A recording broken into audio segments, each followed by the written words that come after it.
Hello दोस्तों, welcome back to LR chemistry YouTube channel. और जैसे कि आप जानते हैं कि मैंने चैप्टर नंबर 3 इलेक्ट्रोकेमिस्ट्री विद्युत रसायन स्टार्ट किया हुआ है और इसके मैंने 4 वीडियो ऑलरेडी अपलोड कर चुका हूं। और आज जो है कमर्शियल सेल, आज मैं आपको कमर्शियल सेल का एक बेस्ट उदाहरण जो कि है ड्राई सेल, तो इसके बारे में आज जानकारी में लेने वाले। लेकिन सबसे पहले बात हम कर लेते हैं, जगह थोड़ी सी कम है तो यहाँ पर हम इस जगह पर बात कर लेते हैं कि जो आपके जो कमर्शियल सेल है ये 2 प्रकार के होते हैं। मुख्यतः 3 प्रकार के होते हैं यहाँ पर कमर्शियल सेल, लेकिन हम यहाँ 2 ही प्रकारों की बात करेंगे क्योंकि तीसरा जो प्रकार है वो आपके सिलेबस से हटा दिया गया है। तो 2 प्रकार जो कि है, पहला प्राइमरी सेल और दूसरा होता है आपका सेकेंडरी सेल। तो ये 2 प्रकार के होते हैं, ये सेकेंडरी सेल, तो ये 2 प्रकार के होते हैं सेल।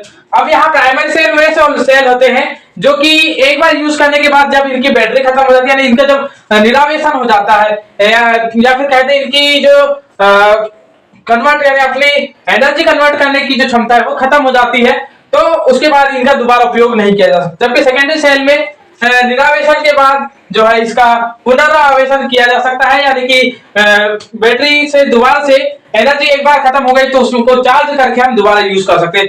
ये होते हैं सेकेंडरी सेल। तो जो कि प्राइमरी सेल का एक उदाहरण है ड्राई सेल, लैक्रांसी सेल, यानी हिंदी में कहा जाता है शुष्क सेल। शुष्क सेल इसका एक उदाहरण है। सेकेंडरी सेल का सीसा संचयक सेल आप आगे चल करके पढ़ने वाले हैं, सीसा संचयक सेल, इसी के ठीक बात। तो ये 2 सेल इनके बारे में आप पढ़ने वाले हैं। तो ये है प्राइमरी सेल जो कि अपनी एक बार एनर्जी खत्म होने के बाद दोबारा से पुनः एनर्जी प्रोड्यूस नहीं कर पाते, जबकि सेकेंडरी सेल एक बार एनर्जी खत्म होने के बाद दोबारा से एनर्जी प्रोड्यूस कर सकते हैं। ये रहे। अब यहाँ पर हम बात करते हैं कि जो आपके ड्राई सेल है, ड्राई सेल जो है यहाँ पर एक जिंक का एक पात्र होता है, जिसमें कि आपके जिंक के पात्र में जो है आप उसमें आप सबसे पहले जिंक क्लोराइड और अमोनियम क्लोराइड का सॉलिड पेस्ट भर देते हैं। उसके ऊपर से आप मैग्नीज ऑक्साइड और कार्बन के मिश्रण को डाल देते हैं, जो कि आपका जिंक का पात्र सरंध्र पात्र होता है। जो सरंध्र पात्र, सरंध्र क्यों लिया जाता है आगे चल करके हम देखेंगे। और इसके बाद जो है आपका यहाँ पर एक, जब आपने इन सबको भर दिया तो उसमें आप ग्रेफाइट के एक छड़ भर देंगे, ग्रेफाइट का एक छड़ भरेंगे जो कि एक इलेक्ट्रोड का कार्य करेगा। जिंक के जो पात्र है सरंध्र पात्र वो कैथोड एनोड का कार्य करेगा, माफ कीजिए एनोड का कार्य करेगा, क्योंकि यहाँ पर आप खुद ही जानते हैं, आपने खुद ने ही अभी आपने पढ़ा है जिसे कहते हैं आप एक टेबल है, हाँ, इलेक्ट्रोमोटिव फोर्स टेबल जो आपने पढ़े थे ई रिडक्शन के लिए, तो उसमें आपने देखा था कि कार्बन जो ग्रेफाइट यानी कि कार्बन की जो इलेक्ट्रोमोटिव फोर्स जो है वो आपके जिंक से कम होती है। इस वजह से आप जिंक को एनोड के रूप में लेंगे और जो है ग्रेफाइट को कैथोड के रूप में लेंगे।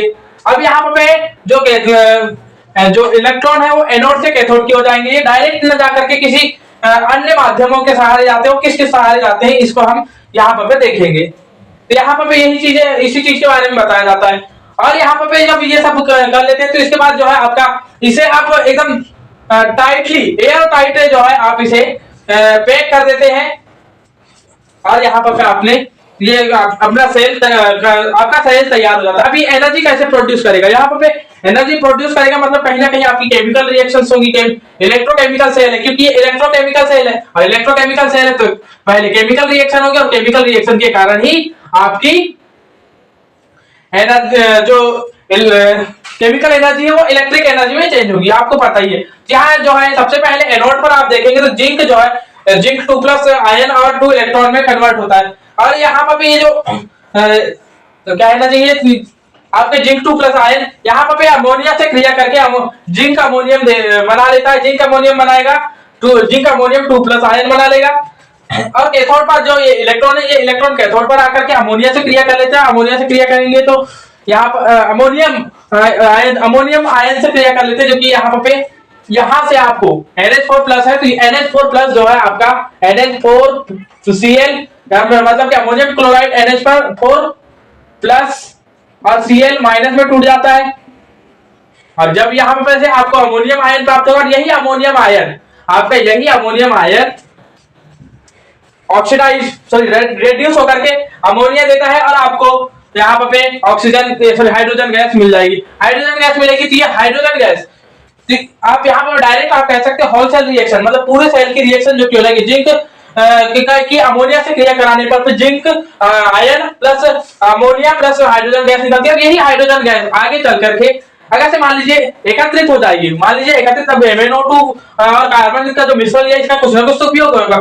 इसका उपयोग ये है कि अगर ये हाइड्रोजन गैस अगर एकत्र होती है तो ये सेल में जो है हाइड्रोजन का कंसंट्रेशन बढ़ने की वजह से ये सेल अचानक से फट सकता है और आपको हानि पहुंचा सकता है। तो इस हानि से बचाने के लिए जो है यहाँ पे मैग्नीज ऑक्साइड लिया जाता है। मैग्नीज ऑक्साइड को हाइड्रोजन ऑक्सीडाइज कर देता है और ऑक्सीडाइज करने के बाद आपको डाई मैग्नीज ट्राई ऑक्साइड दे देता है और जल का एक अणु निकलता है जो कि धीरे धीरे सरंध्र पात्र है उसमें से धीरे धीरे रिसने लग जाता है।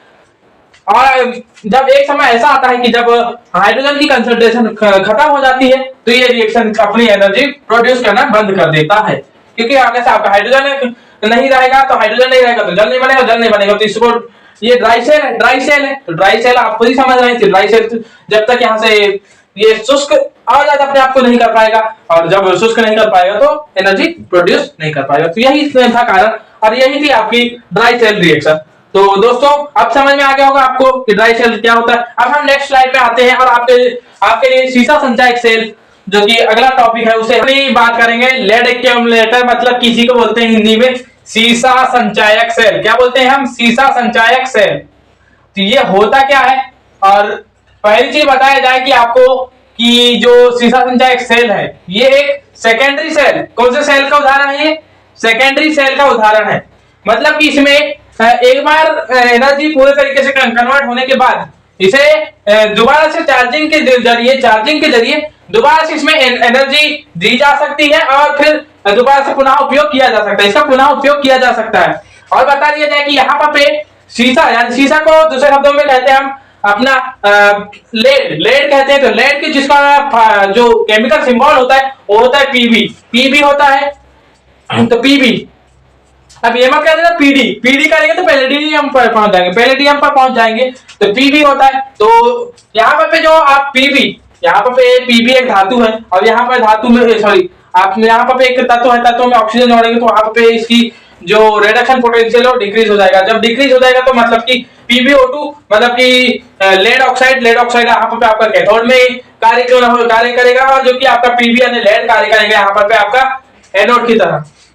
अब यहाँ पर बता दिया जाए कि जो यहाँ पे सॉल्यूशन यूज होता है वो H2SO4 होता है। H2SO4 होता है और H2SO4 यहाँ पे H प्लस और SO4 2 माइनस में टूट जाएगा, ये ध्यान रखेंगे।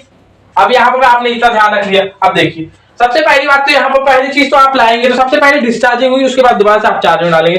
कोई भी चीज यही होती है आपके यहाँ पास। और इसका उपयोग बता दिया जाए आपको कि आप कार की बैटरियों में इससे ही देखते हैं, आप फोन की बैटरी में देख लेंगे। आप अधिकतम जो जहां पे चार्जिंग डिस्चार्जिंग होती है वहां पे अधिकतर जो है सीसा संचायक सेल का ही उपयोग होता है। आजकल उसके अलावा भी कई सेल यूज हो रहे हैं लेकिन मुख्यतः यहाँ पे और अगर से एक से ज्यादा सेल का उपयोग हो जाए तो यहाँ पे जो कि यहाँ एक से ज्यादा सेल या 3 सेल का उपयोग किया गया तो यहाँ पे आप इसे सेल ना कहकर कि आप इसे बैटरी कह सकते हैं। क्या कह सकते हैं? बैटरी कह सकते हैं। बैटरी है ये और बैटरी है और बता दिया जाए कि यहाँ पे 3 से 6 वोल्ट की दो श्रेणी क्रम में सीरीज कॉम्बिनेशन में जोड़े जाते हैं यहाँ पे ईंधन सेल। तो यहाँ पे जब जोड़े जा रहे हैं श्रेणी क्रम में मतलब कि डायरेक्ट जोड़ेंगे तो 3 से 6 वोल्ट तो कन्वर्ट होकर के 6 से 12 वोल्ट के एनर्जी यहाँ पे हमें या फिर कह सकते हैं इलेक्ट्रोमोटिव फोर्स हमें मिलने लग जाता है। ये बात तो आप समझ गए होंगे। श्रेणी क्रम में जोड़े हैं, आपको देख रहे हैं श्रेणी क्रम में जोड़ रहे हैं हम यहाँ पे। अब यहाँ पे जो एनर्जी प्राप्त होगी वो होगी 6 से 12 वोल्ट, ये भी आपको पता चल गया। अब यहाँ पे कौन एनोड का कार्य कर रहा है कौन कैथोड का कार्य कर रहा है ये भी पता चल गया। यहाँ पे सॉल्यूशन क्या दिया गया डाइल्यूट H2SO4 ये भी पता चल गया।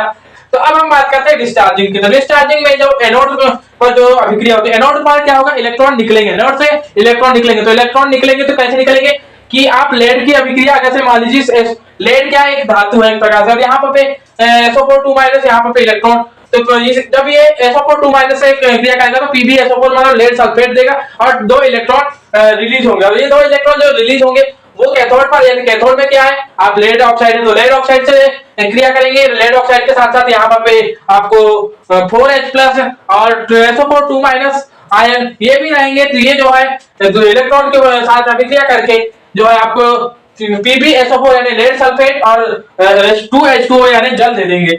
जल देंगे यहाँ पे जल देंगे तो यहाँ पे होलसेल रिएक्शन, मतलब कि जब डिस्चार्जिंग की होलसेल रिएक्शन देखेंगे तो वो रिएक्शन बनती है आपकी Pb plus PbO2 plus 2SO4 plus 4H plus. ये अभिक्रिया होगी तो ये अभिक्रिया होकर के आपको मिल जाएगी 2PbSO4 प्लस 2H2O।